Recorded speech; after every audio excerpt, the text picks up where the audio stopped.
cette formation solennellement. Et c'est pourquoi nous vous avons invité pour que vous nous aidiez à donner des certificats publiquement.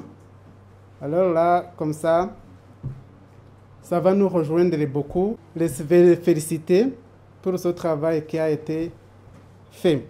Et si vous, je vais dire encore, c'est que la formation devrait se faire en octobre, mais avec l'avancement du Covid, ça n'a pas été possible que les Congolais traversent les frontières pour nous rejoindre. Alors on a formé que les Rwandais, et pour le moment c'est un grand nombre, ce sont des Congolais, Congo-Kinshasa et Congo-Brazzaville, et quelques Rwandais aussi. Alors là, c'est pourquoi cette formation a eu lieu, et même le nombre qu'on avait prévu, ce moment aussi, ce n'est pas le même nombre qu'on a formé. Il y a quelques-uns qui n'ont pas pu nous joindre, comme la haïtienne qui devait venir d'Haïti avec les conditions de voyager. Ça a été vraiment impossible pour l'accueillir. Et il y a aussi quelques Congolais qui n'ont pas pu venir. Comme ça, peut-être le souhait est qu'il y ait encore une autre formation dans les meilleurs délais pour que nous les intégrons. Aussi parce que la formation est un grand besoin, des bibliothécaires est un grand besoin dans nos bibliothèques universitaires qui doivent être gérées d'une manière professionnelle. Parce que si on voit autour de là, et même avec les présentations qu'on a reçues, c'est que nos bibliothèques vraiment ne sont pas bien entretenues, ne sont pas bien gérées, parce que nous ne sommes pas formés. Au moins, les bibliothécaires qui ne sont pas formés, on les place ici et là, et on les nomme comme bibliothécaires, alors que la bibliothèque est une science. Ce n'est pas n'importe quoi. C'est toute une science qu'il faut étudier comment faire, comment codifier, comment classifier, comment faire la commande. Ce n'est pas n'importe quoi et n'importe qui peut y travailler sans toute une formation. Pour le moment, nous allons nous présenter les uns des autres, à commencer par les membres du groupe en formation, puis les membres du staff d'OPIAS et les autres invités. Merci. Je viens de la République démocratique du Congo, à l'Université de l'Alliance chrétienne. Je suis attaché à l'académie, en même temps responsable à la bibliothèque. Merci. Moi, c'est Madame C. Congo. Je viens de la République démocratique du Congo, précisément à l'Université de Granac, ville de Goma, Nord Kivu. Je suis assistante bibliothécaire à dite université. Merci. I'm coming from Kigali at Lutheran Church. We still building Lutheran Church. Yeah, we still building institution. Recording in progress. Good afternoon to you. I'm Javier Fred from Chibovola Polytechnic, Nyamasheke, Western Rwanda. My name is Benjamin Atayekman. I'm a librarian at CFD, which is in French, Centre de Formation et de Documentaire. Thank you. Je m'appelle Niembo Weza de l'Université évangélique en Afrique, IEA, de Sud Kivu, Bukavu. Moi, c'est M. Louis Kamouina. Je suis bibliothécaire à la bibliothèque centrale de l'Université protestante au Congo, à Kinshasa. Je suis Olympe Raphaël Bikuta de la bibliothèque de l'Université protestante de Brazzaville. Et je suis Ndoula Binoule Cédric de l'Université de Kaziba, cher à Lévi Ngamou. Quel pays? Au Congo. Congo-Brazzaville. Congo, Kinshasa, RDC. L'Université de Kaziba, dirigée par Ngamura Lévi. Good afternoon. My name is Research from Pias University. I'm the new librarian. Université libre de pays des Grands Lacs de Butembo. Oui, Jeannot Kaboué. Jeannot Bon après-midi à tous et à toutes. C'est le pasteur Jacques Bachinde Chikala. Je suis enseignant à l'ULPGL, mais actuellement, pour le moment, nous travaillons à la bibliothèque. Et quand je parle de l'ULPGL, il y a l'ULPGL Bukavu. Oui. C'est là que je reste. Bukavu ya Goma, oui. Merci beaucoup. Goma, c'est Wasso.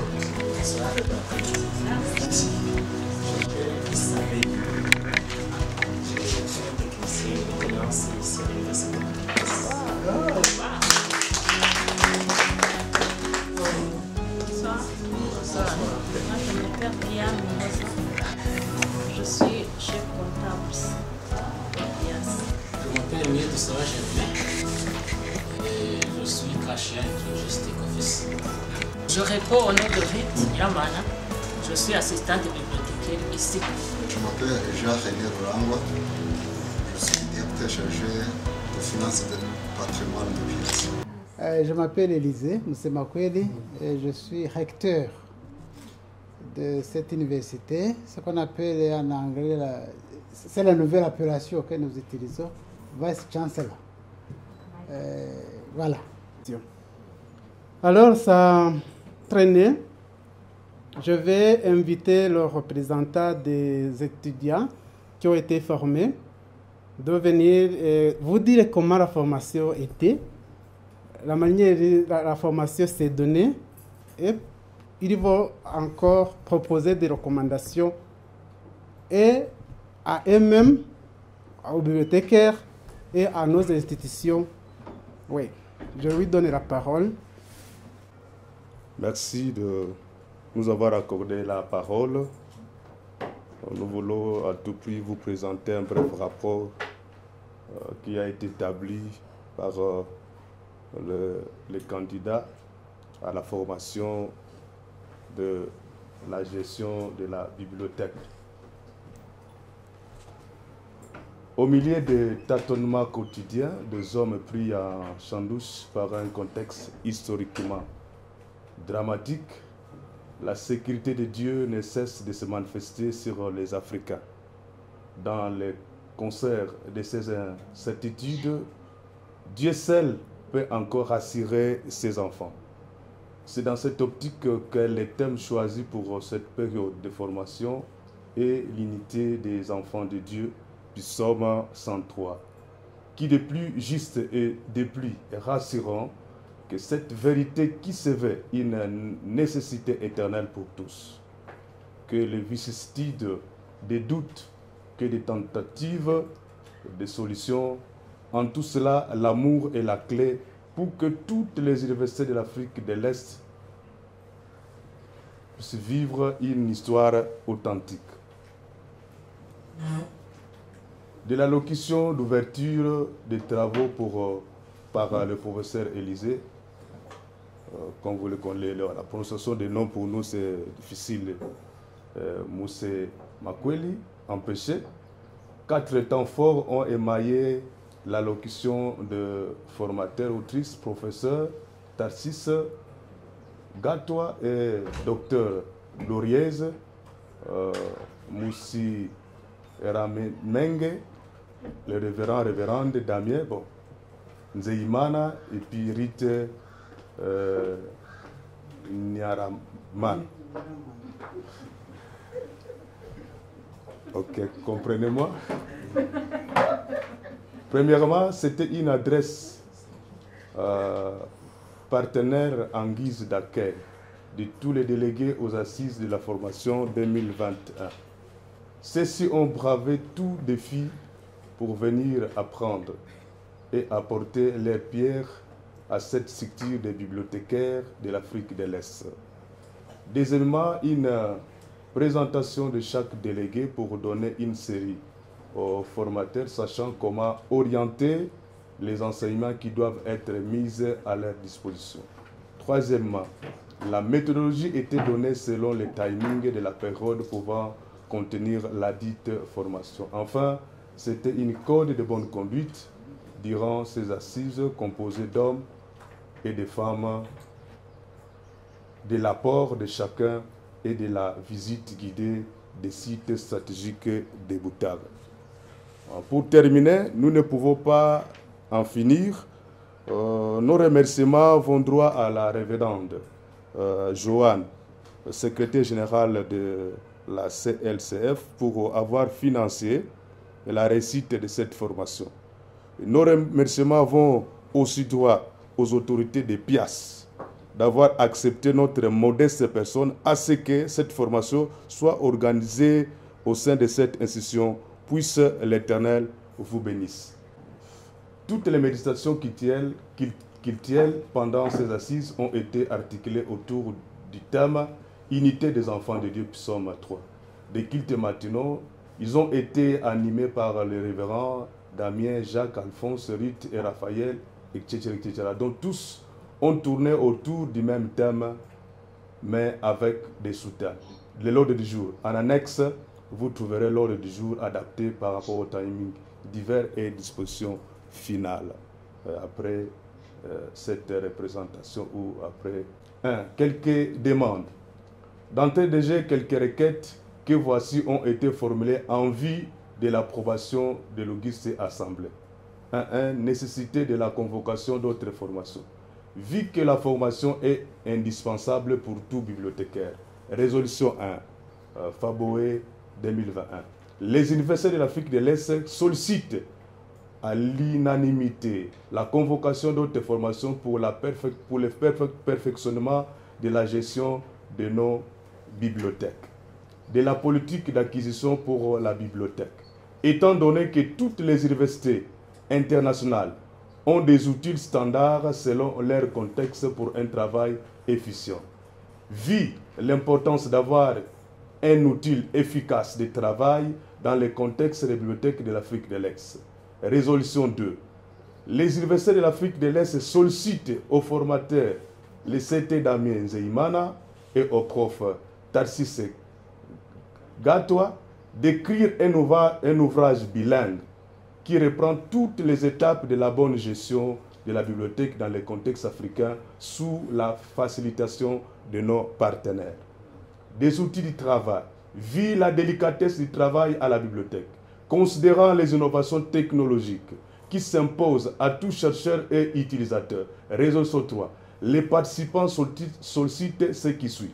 L'acquisition des outils de bibliothéconomie en 4 volumes de classification décimale de Dewey et l'abrégé.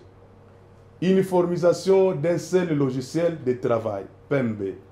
L'acquisition de douchettes.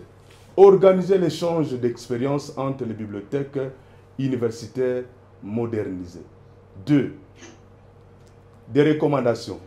À l'issue des acquis à travers la formation en gestion des bibliothèques sur la mise en niveau qui vient de se dérouler du 5 au 18 septembre 2021 au sein du PIAS.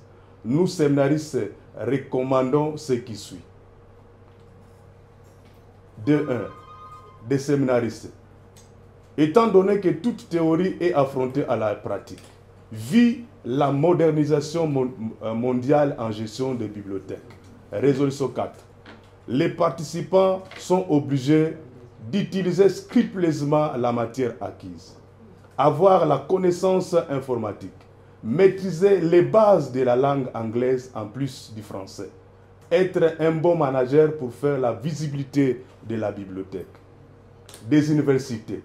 Vu le niveau d'exécution des résolutions au niveau des comités de gestion. Résolution 5. Les participants félicitent les responsables des universités à tous les niveaux et les encouragent à aller de l'avant. Résolution 6. Les participants demandent aux autorités de rédiger une lettre de remerciement au conseil d'administration de la CLCF pour la matérialisation de cette formation. 2.2.1. Des recommandations. Considérant la place des facilitation qu'occupent les autorités universitaires, étant donné qu'un parent a l'obligation à accompagner vis-à-vis de son enfant pour un encadrement meilleur. Vu que sans outils du travail, la bibliothèque est inefficace. Résolution 7. Les délégués recommandent aux universités ce qui suit. Mobiliser les fonds pour équiper la bibliothèque.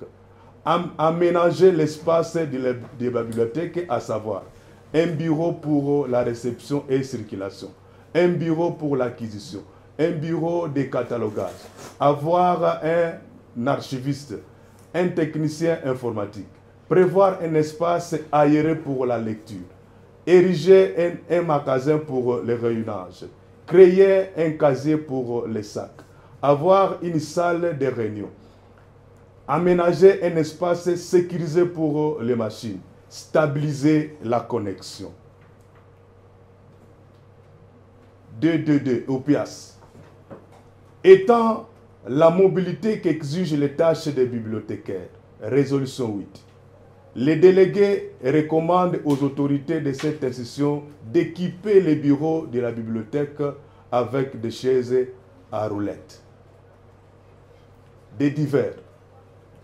À l'occasion de cette formation, les stagiaires ont eu la grâce de visiter quelques sites stratégiques de la ville de Boutar.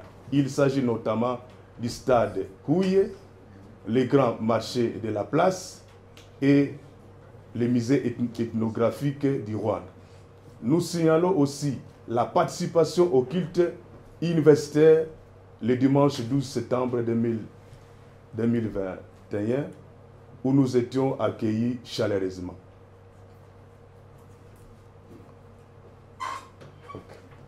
Ok, les dispositions finales, nous allons donner une conclusion juste à la fin, parce que c'est la dernière étape que nous sommes en train de passer pour le moment. Je pense qu'à la fin, nous allons écrire et faire un rapport final.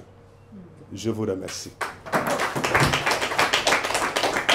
Mais pour le moment, je vais présenter notre amie, Madame Joanne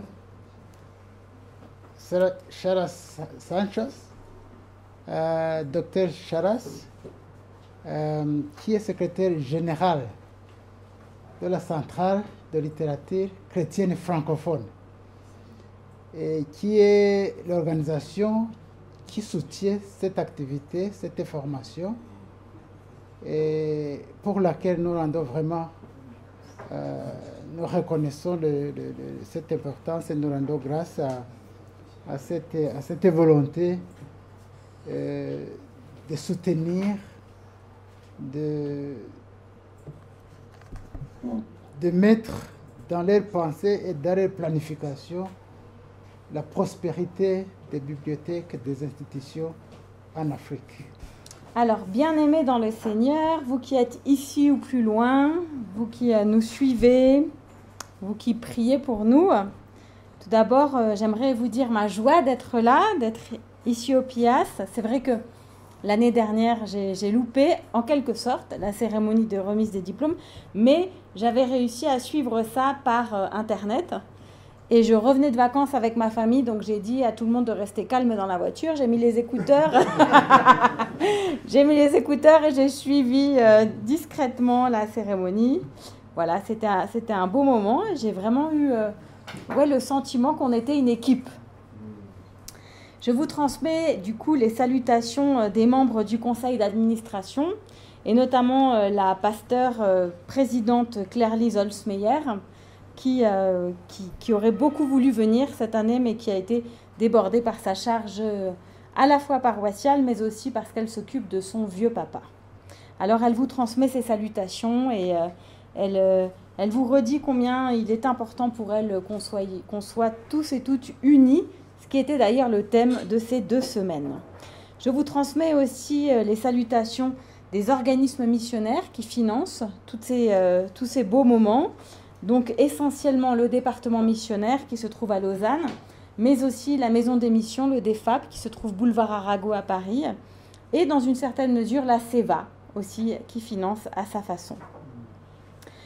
Alors ce projet a été initié il y a 5 ans et pourtant je n'en avais pas parlé ni avec Élisée ni avec Damien.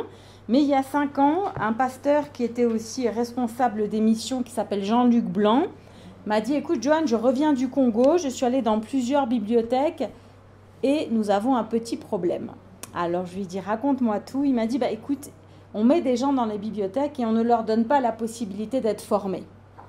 Et forcément les bibliothèques en pâtissent. Bien sûr, les gens qui fréquentent en pâtissent et surtout les bibliothécaires sont malheureux. Est-ce que tu peux faire quelque chose ?» Je lui ai dit, mon ami, le Congo, c'est grand. Et j'ai fait le tour du Congo jusqu'à ce que la vice-présidente, pasteur Julie Kandema, dans une discussion, me dise, tu sais, le Rwanda est à côté du Congo, et si tu les faisais tous venir à Butare? Ça m'a semblé assez vertigineux comme opération. On a fait une réunion de coordination il y a 2 ans, un premier essai l'année dernière auquel vous n'avez pas pu participer à cause de la pandémie. Et puis cette année, c'est un peu comme un rêve qui devient une réalité et qui nous permet de voir que c'est possible. Voilà, sachant que cette année tout particulièrement, j'ai réussi à trouver des bourses partout puisqu'il y a beaucoup de budgets missionnaires qui n'ont pas été utilisés. Donc c'était aussi une année particulièrement favorable économiquement pour cela. Ce ne sera pas toujours le cas. Mais enfin, restons déjà heureux de ce qui s'est passé cette année. En plus des Rwandais, nous avons eu 8 participants, 1 de Brazzaville, les 7 autres de cet immense pays qu'est la République démocratique du Congo. Donc je rends grâce. Je rends grâce aussi pour la résilience et la réactivité du PIAS. L'année dernière, vous nous aviez expliqué, Élisée, qu'après 1994, il n'y avait plus rien. Et nous sommes 27 ans là après, et on est dans la haute technologie. Avec une très belle bibliothèque, avec du personnel, avec beaucoup d'enthousiasme, avec des projets qui n'arrêtent plus. Et donc je salue vraiment cette résilience et cette réactivité. C'est-à-dire que quand on vous interpelle, on a une réponse. Quand on pose une question, on a une solution. Quand on veut faire un projet, on a des idées. Et ça, je crois, c'est une spécificité du PIAS qui peut être exportée partout, à commencer par la France. Quelle est la mission de la CLCF? Bien sûr, la mission de la CLCF, c'est de valoriser le travail des bibliothécaires et d'avoir de plus en plus de bibliothèques de formation pastorale pour que nos pasteurs, nos catéchètes, nos prédicatrices et toutes celles et ceux qui veulent faire connaître la subtilité, la spécificité, l'universalité de la parole de Dieu puissent le faire. Et c'est difficile, puisque les bibliothèques, je vous en ai parlé ce matin, deviennent vite des petits centres qui promeuvent la doctrine de l'entre-soi. Vous êtes des bibliothécaires. Vous ne pouvez pas accepter cela.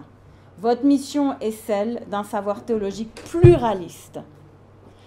Quand vous n'êtes pas d'accord avec quelqu'un théologiquement, c'est le moment d'acheter son livre et de le faire lire, critiquer et de lui répondre avec un autre livre. C'est ça votre mission. Refuser la pluralité, c'est refuser aussi de se regarder en face dans le miroir et de regarder ses zones d'ombre. Accepter la pluralité, c'est dire j'ai en moi cette certitude que je marche dans le chemin de Dieu, mais néanmoins je suis d'accord d'être éclairé par d'autres lumières que celle de mon Église, l'unique, la seule. Et c'est ça votre mission. Cette mission-là n'est pas facile parce qu'il faut s'ouvrir. Il faut dépasser ses propres certitudes et dépasser toutes sortes de frontières. Mais qui mieux que les Africains connaissent le dépassement des frontières? Frontières qui vous ont été imposées et frontières que vous savez parfaitement bien dépasser et transformer. Ce travail que nous menons ici, ce n'est pas seulement un travail financé par les missions, c'est le cas pour le moment, mais c'est surtout, et je vous demande de le considérer comme ça, un travail panafricain. Ce sont des Africains qui forment des Africaines qui forment des Africains. Et c'est ça qui nous importe. Vous avez les ressources nécessaires sur le continent pour vous auto-former, pour vous former mutuellement et pour nous former à nous aussi en Europe. Et bien sûr, c'est avec plaisir que nous partageons le peu que nous savons. Nous restons dans l'échange. Ce travail panafricain, c'est une source d'espoir pour l'Église et le monde. Ça veut dire que partout il y a des dons et des charismes. Partout il y a la possibilité de développer des choses avec les petites possibilités locales qui, mises bout à bout, permettent en fait de grands projets. Puisque là, nous avons touché combien? 11, 12 bibliothèques, juste en 2 semaines. Vous imaginez l'impact si vous êtes multiplicateur? Vous rentrez chez vous, vous enseignez aux autres, vous multipliez encore cet impact. Vous n'êtes pas juste là, récipiendaire d'une formation, vous pouvez maintenant devenir vous aussi formateur et formatrice à votre niveau local. Et c'est cet effet multiplicateur que nous recherchons à la CLCF. Alors je rends gloire à Dieu, bien sûr, à Dieu qui permet tout cela, à Dieu qui nous rassemble, à Dieu qui nous permettra d'avoir des projets, celui-là et d'autres. Et tous mes remerciements, et je vous demande de transmettre mes remerciements à toutes les institutions qui vous ont envoyé, des remerciements qui soient aussi motivés. Merci pour, merci parce que, merci car avant, ça n'allait pas. Des remerciements qui marquent un avant et un après. Et mes salutations personnelles et aussi celles de tout le CA. Et bien sûr, je remercie énormément le PIAS. J'ai déjà dit pourquoi. Je trouve qu'ici, c'est un lieu assez unique de confiance. Et je vous renvoie chez vous avec cette confiance. C'est parfois un peu vain et superficiel de dire de faire confiance à Dieu. C'est facile et pratique, toutes ces espèces de petites formules qu'on se dit les uns aux autres pour ne pas se regarder toujours en face. Mais par contre, moi, j'ai confiance en vous. Et cette confiance-là, j'espère qu'elle vous portera. J'ai confiance en vous parce que je sais que Dieu fera des grandes choses avec vous, car je vois la gloire de Dieu en chacune et chacun d'entre vous. Soyez bénis. Amen. Nous disons un grand merci à Joanne. Et pour le moment, j'invite le lecteur de PIAS à venir présenter son discours. Merci. À cause de cette pandémie de la COVID-19, on nous oblige de travailler à 50%, 50%. Alors on fait des rotations. C'est pour cela que quelquefois on n'est pas là, on est occupé à faire autre chose.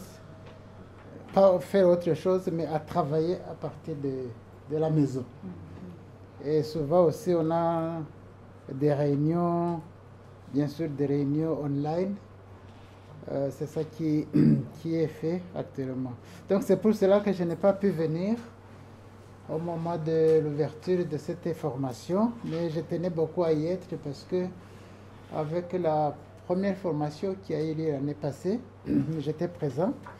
Et cette fois-ci, je tenais encore à être présent. Malheureusement, je n'ai pas pu à cause de ces raisons, mais plus particulièrement parce que j'avais une réunion.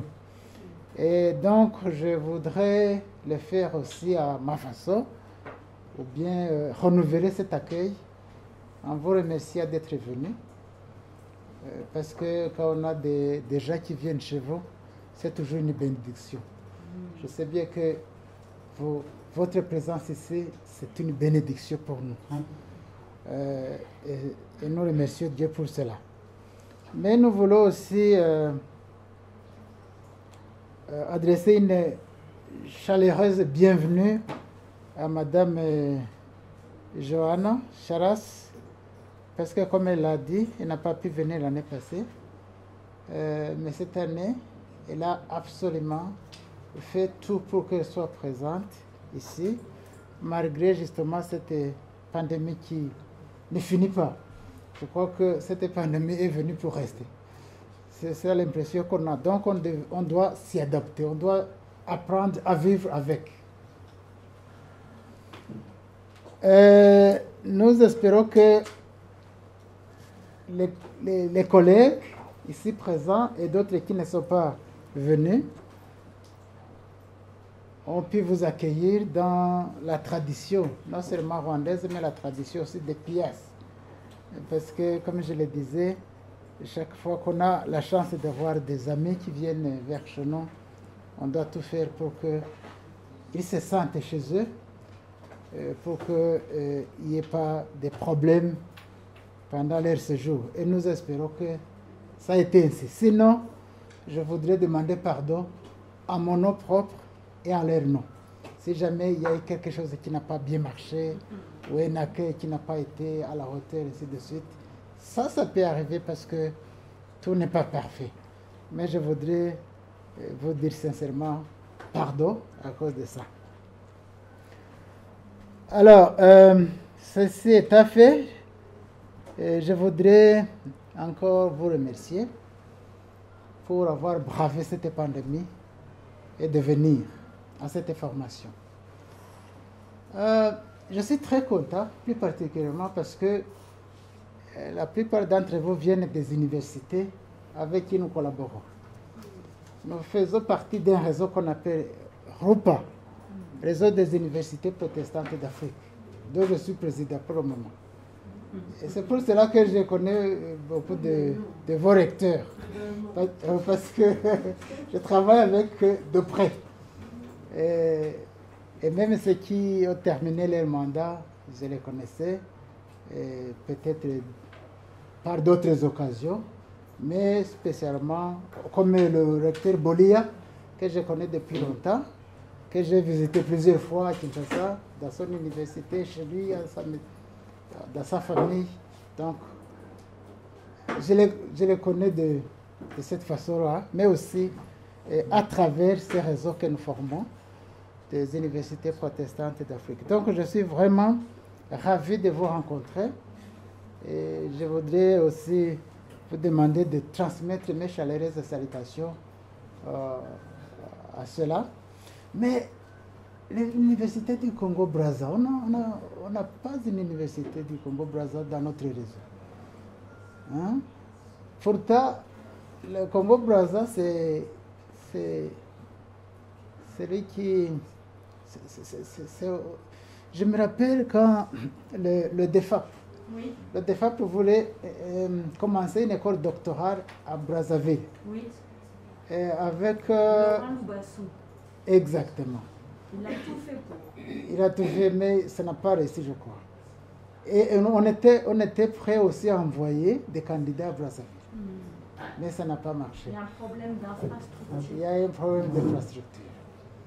Mais nous aurions aimé justement que le Congo fasse partie aussi de notre réseau RUPA, le Congo-Brazzaville. Parce que nous avons accueilli tout récemment le Bénin, nous avons à Porto Novo. C'est chez moi. Et nous avons aussi intégré l'université de Nairobi, quelque chose comme ça.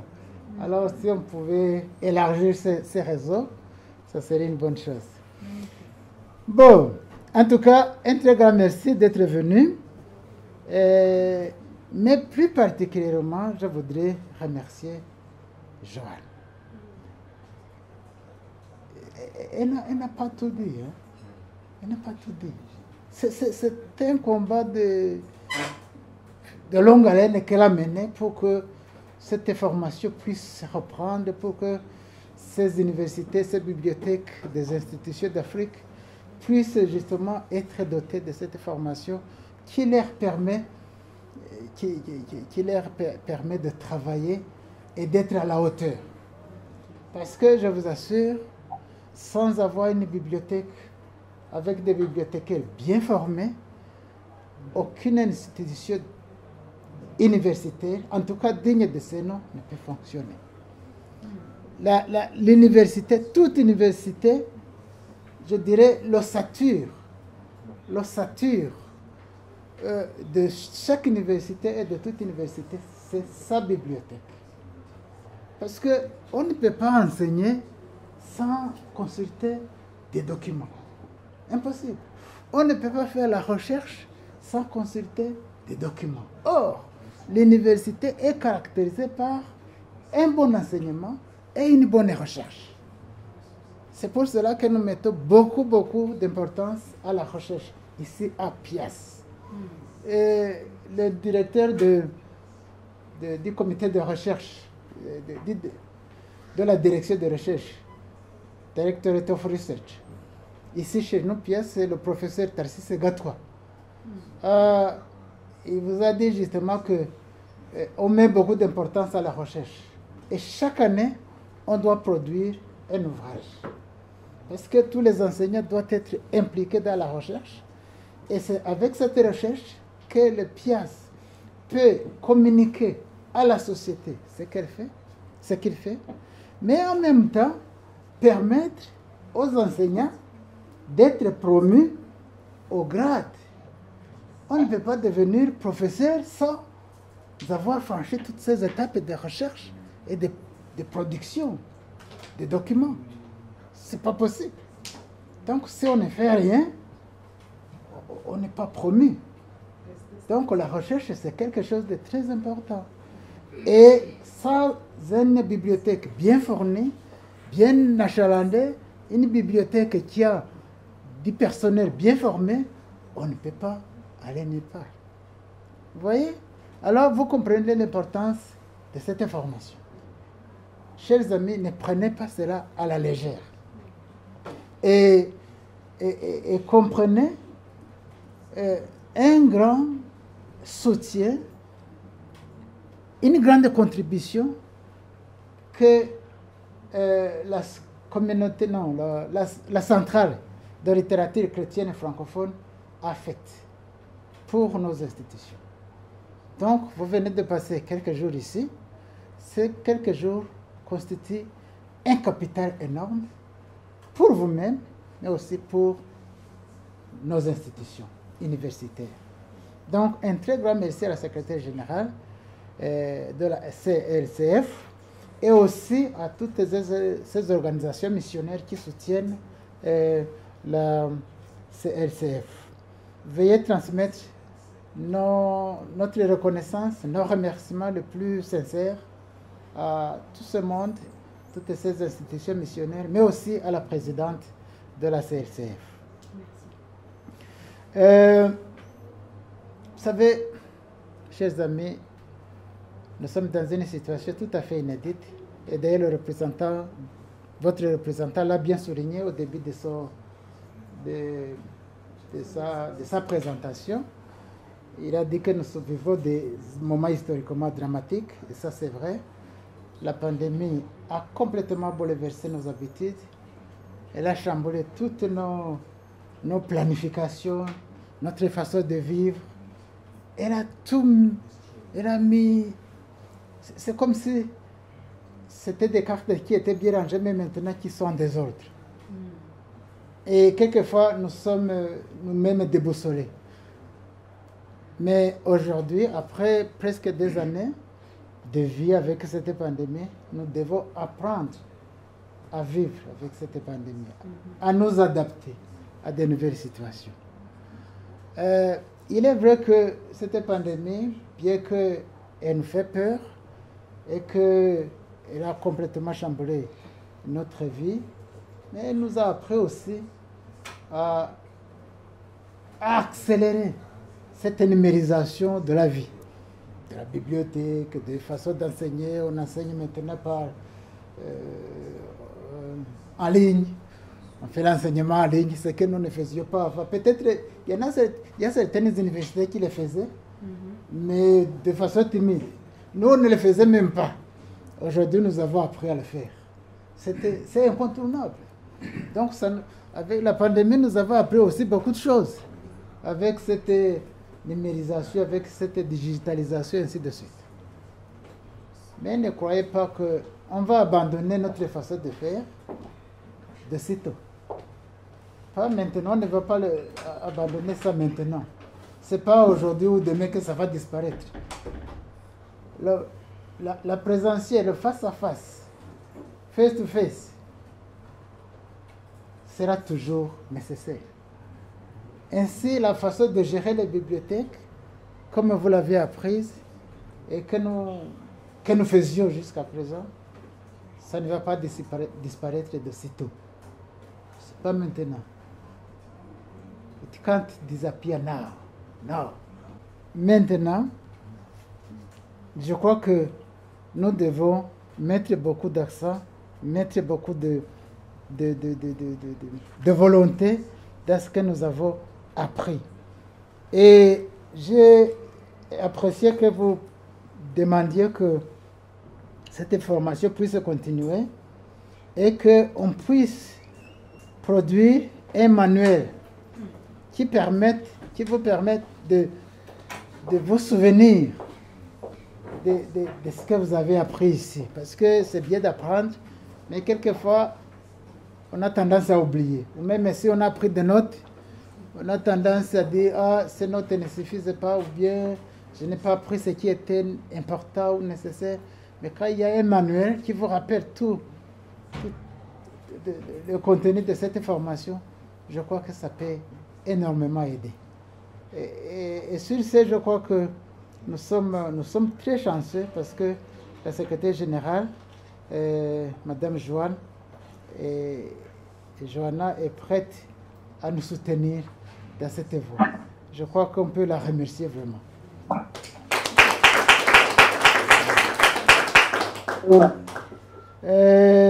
Je ne voudrais pas m'étendre trop longtemps sur ce que je voulais dire, mais en un mot, c'est vraiment un mot de remerciement, un mot de gratitude envers tout le monde, envers vous d'abord, qui avez bravé cette pandémie venir malgré tout, à vos universités qui vous ont envoyé, à vos responsables.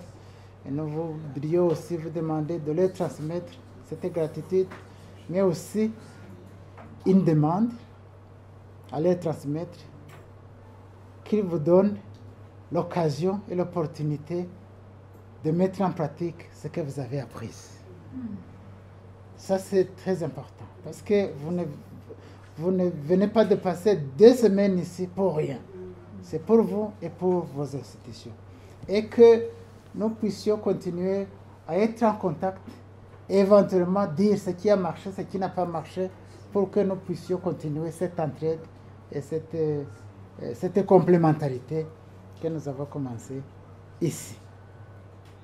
Aussi, permettez-moi de terminer ces mots en offrant à Johanna ce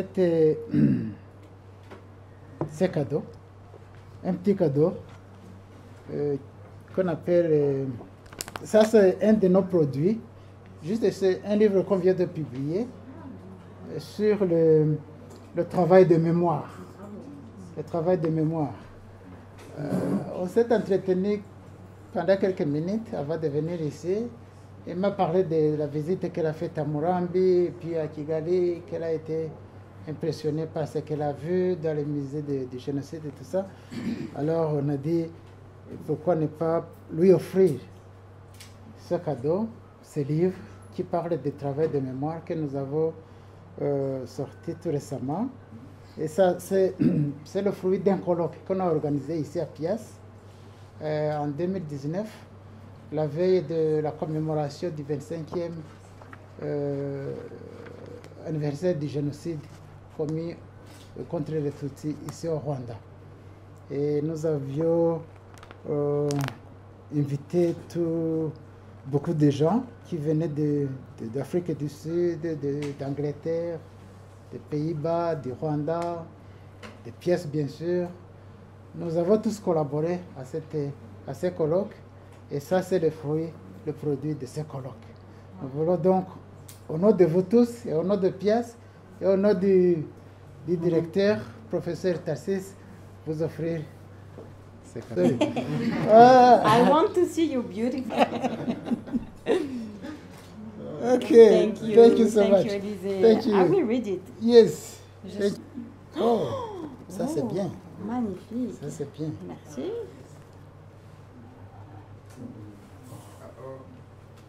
Plus de batterie?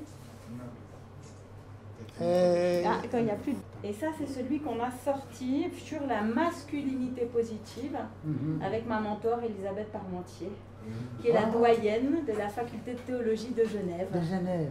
Et c'est ma mentor. Et donc, nous avons sorti cet ouvrage collectif pour parler des hommes dans la Bible et de la masculinité positive. C'est magnifique. Donc, ça, c'est vraiment bien. vous viendrez l'emprunter. Tout à fait.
Disons merci Seigneur parce que tu nous as gardés au cours de ces 2 semaines qui viennent de s'écouler.